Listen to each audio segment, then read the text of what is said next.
No tengan miedo, le dijo él. Tengan ánimo, yo estoy aquí. Hola, bienvenido a mi canal de YouTube. Si es la primera vez que pasas por aquí, te invito a que te suscribas porque cada semana estoy compartiendo nuevos videos para ayudarte a edificar tu fe en Dios y en nuestro Señor Jesucristo. Cuando ellos llegan a la casa de Jairo, la gente se rió de él, dice el 40. Él hizo que todos salieran y llevó al padre y a la madre de la muchacha y a sus 3 discípulos a la habitación donde estaba la niña. La tomó de la mano y le dijo, Talita cum, que significa niña, levántate. Entonces la niña, que tenía 12 años, enseguida se puso de pie y caminó. Los presentes quedaron conmovidos y totalmente asombrados. Capítulo 5 literalmente nos habla de Jesús fluyendo en liberación, sanidades, resurrecciones, milagros, y todo esto es sumamente increíble. Que rodeaban a Jesús y a sus discípulos en ese momento, que no creyeron, no tenían nada que decir, porque las señales de que el reino de los cielos estaba operando en el lugar eran simplemente tangibles, eran evidentes, y no había más nada que decir que quedarse callado, porque el reino de los cielos estaba operando en este lugar. Ahora bien, vamos ahora al capítulo 6. Dice que Jesús es rechazado en Nazaret como título principal o primer subtítulo del capítulo 6. Jesús salió de donde estaba haciendo los milagros, las maravillas y los prodigios, las liberaciones, y vuelve a su pueblo con sus discípulos a Nazaret. Y dice aquí que él comenzó a enseñar. Muchos que oían quedaban asombrados y se preguntaban de dónde salía la sabiduría y el poder para realizar semejantes milagros. Otros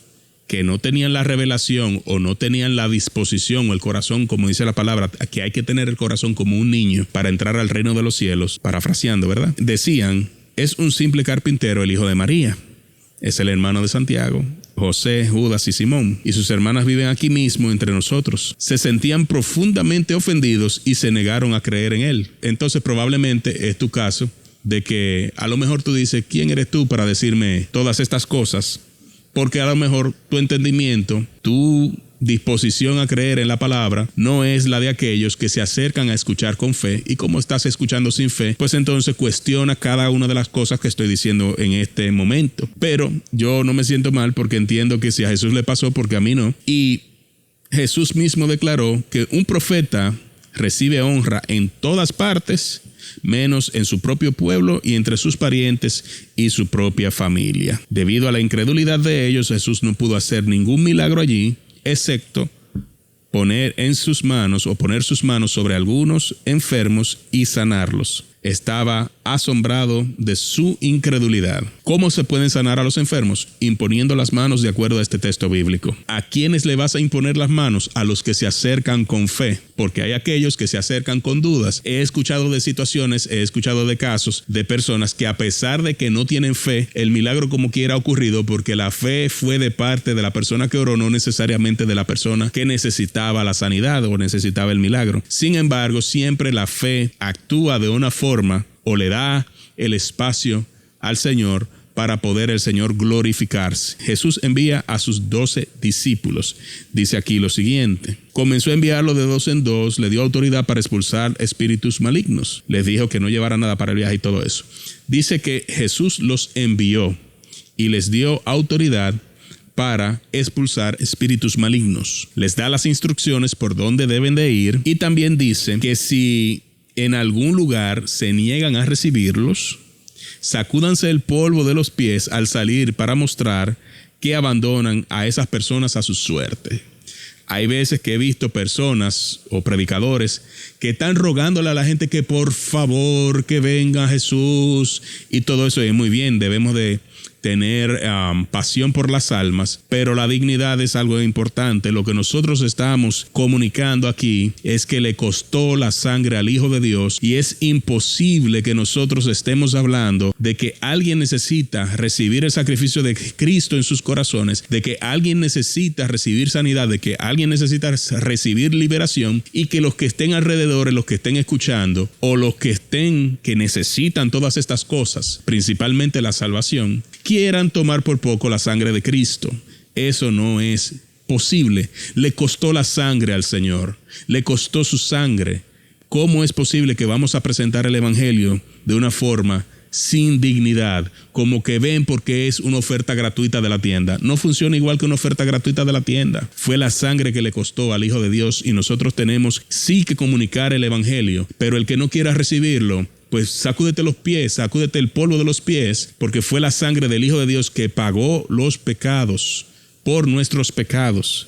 No fue cualquier cosa. Vemos que Juan el Bautista muere. Estamos hablando ahora de que no solo Jesús hizo milagros y que el fluir de hacer milagros y sanidades y liberación en el capítulo 5 está ocurriendo, sino que ahora en el capítulo 6, al inicio, Jesús le dice a los discípulos, lo que yo acabo de hacer y que ustedes vieron, ahora ustedes pueden ir y hacerlo también en mi nombre, porque no es tu autoridad o no es la autoridad de ustedes, sino mi autoridad. Entonces, dicho esto, los discípulos salen a hacer la obra y ocurre más adelante entonces la muerte de Juan el Bautista. Herodes y Herodías están en una situación que cuando leemos la palabra nos damos cuenta que había algo allí que no era de agrado al Señor. Sin embargo, a pesar de que Herodes era una persona que le molestaba la predicación de arrepentimiento de Juan el Bautista, a pesar de que le molestaba la instrucción, él, como quiera, siempre se encontraba dispuesto a escuchar el mensaje. Y eso es importante, que nosotros también tengamos una actitud de que a veces no nos gusta lo que los predicadores están diciendo, a veces no nos gusta lo que el pastor está predicando, pero siempre debemos estar constantemente escuchando, porque si no nos gusta o si nos inspira, pues entonces algo está ocurriendo en el corazón. Y algo también está ocurriendo si aparece la indiferencia, que es lo peor que puede ocurrir. Pero el mensaje de la palabra de Dios, inspirado o lleno del Espíritu Santo, te va a incomodar, te va a hacer sentir mal o te va a motivar, te va a inspirar para tú seguir trayéndole gloria a Dios. Aquí, lamentablemente, en esta parte del capítulo 6, Juan es decapitado y su cabeza es llevada a la madre de Herodías, y así termina el ministerio de Juan en la tierra. Por último, vemos dos cosas más que acontecen en este capítulo, y es que Jesús alimenta a los 5,000. Jesús le dijo, denles ustedes de comer. ¿Con qué?, preguntaron. Tendríamos que trabajar durante meses para ganar lo suficiente a fin de comprar comida para toda esta gente. ¿Cuánto pan tienen?, preguntó. Vayan y averigüen. Ellos regresaron e informaron, tenemos 5 panes y 2 pescados. Entonces, dice el verso 42, o el versículo 42, todos comieron cuanto quisieron. ¿Por qué ocurrió esto? Por el milagro de la multiplicación. Jesús tomó los 5 panes y los 2 pescados, miró hacia el cielo y los bendijo. Luego, a medida que partía los panes en trozos, se los daba a sus discípulos para que los distribuyeran entre la gente. También dividió los pescados para que cada persona tuviera su porción. Todos comieron cuanto quisieron. Luego los discípulos juntaron 12 canastas con lo que sobró de pan y pescado. Un total de 5,000 hombres y sus familias se alimentaron. Aquí ocurre otro milagro. Aquí el Señor está fluyendo otra vez como Jehová Jireh, o el Señor es el proveedor, donde lo que materialmente había, que era panes y peces, se utiliza ahora para alimentar una multitud que iba a ser imposible de alimentar. Pero esto tiene también su connotación en lo espiritual, que más adelante, cuando los discípulos se ven enfrente de tener que alimentar a los 4,000 hombres, más sus familias y personas aledañas, Jesús les dice, ustedes no han entendido nada de lo que ocurrió aquí. Jesús camina sobre el agua, es lo que sigue para finalizar el capítulo 6. O sea que Jesús sigue moviéndose en un fluir sobrenatural, siendo 100% hombre y 100% Dios. Despide a la gente y sube a la colina para orar a solas. Jesús despide a las multitudes, envía a los discípulos, pero él se queda a solas y sube para estar en la presencia del Padre. Jesús, dice el 48, vio que ellos se encontraban en serios problemas, pues remaban con mucha fuerza y luchaban contra el viento y las olas. ¿Quiénes remaban con mucha fuerza? ¿Quiénes estaban en problemas? Los discípulos. Escucha esto. Los discípulos de Cristo, los discípulos del Señor, se encuentran en problemas. Están en medio de las aguas. Y eso es una enseñanza para nosotros también. Nosotros, como discípulos de Cristo, como ministros del Evangelio, estamos en las aguas y a veces enfrentamos problemas. Pero Jesús, a pesar de que está a la distancia en la presencia del Padre, Él sabe los problemas que ellos están enfrentando. Ellos remaban con mucha fuerza y luchaban contra el viento y las olas. ¿Cuáles son los vientos y cuáles son las olas que estás enfrentando? ¿Qué es lo que está arriba impidiendo que avances? Es decir, ¿qué es lo que está ocurriendo en el mundo espiritual, en los aires, que impide que tú avances? ¿Y qué está ocurriendo debajo? ¿Y qué está ocurriendo en la tierra que impide que tú avances? Adquiere entendimiento con la palabra. ¿Qué está ocurriendo en los aires, en el mundo espiritual? ¿Y qué está ocurriendo en la tierra, en el mundo natural? Aquí dice que en el aire los vientos se le oponían y debajo de ellos las olas también estaban en contra. Entonces dice que a las 3 de la madrugada Jesús se acercó a ellos caminando sobre el agua. Caminando sobre el agua. Nosotros sabemos que Dios es espíritu. Dios es espíritu. Pero el Señor va a caminar sobre aquellas cosas naturales. Dios espíritu. Pudo haber venido volando, vamos a decirlo así, pero Él decidió caminar sobre las aguas. De todos modos está haciendo lo imposible. Dios es el Dios de lo imposible. ¿Habrá algo difícil? ¿Habrá alguna cosa difícil para Él? ¿Habrá algo difícil o imposible para el Señor, que es el Todopoderoso? Él, que es espíritu, está caminando en contra del viento.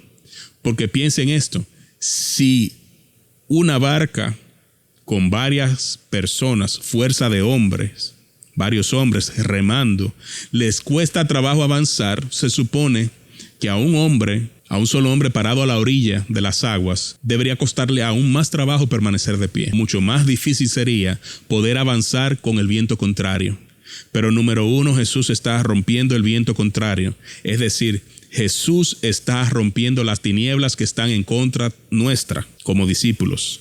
Y dos, Jesús está caminando sobre las aguas. El Señor está caminando sobre aquellas cosas que son naturalmente imposibles para nosotros dejarnos avanzar. Hay cosas que en lo natural son requeridas para que la obra de Dios sea establecida.